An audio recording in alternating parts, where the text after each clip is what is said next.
Steve Bannon, one of the most influential people in the new Trump administration, stated that within 5 to 10 years, the United States would be at war with China. When you say, well, okay, one person made a statement, even an influential one.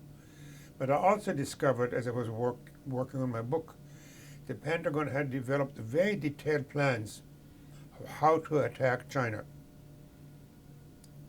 More important, it's spending hundreds of billions of dollars buying military equipment of the kind which is useless against fighting terrorists in the Middle East or Africa, and are only usable against the kind of war the Pentagon is planning with China, like more nuclear submarines, more destroyers, and the very expensive F-35s.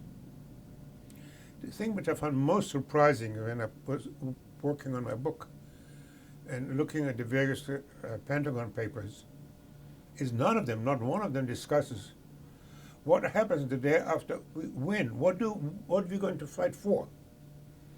Now, are we going to do what we did in Iraq and Afghanistan and occupy China, a country with a population 4 times larger than ours, and rebuild it, as Colin Powell says, if you break it, you own it, and we make it into a democracy? Come on. Or we're going to leave after we defeated them, the way we left Germany after World War I, and find a country humiliated and angry and rebuilding, this time even a stronger military against us. So before we go down that road, I think we need a major public debate about, is there a way to resolve our difference with China and nuclear power without going to war? So all I do in my book is provide like a textbook of the various issues we should discuss. What are our differences with China?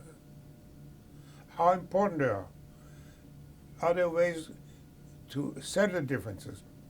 What effect does it have on us when we make military alliances with one country after the other? Some, like Vietnam, which have an extremely totalitarian regime. What happens if they get into a feud with China? Will we then be obliged to go to the war with China? What about the Philippines?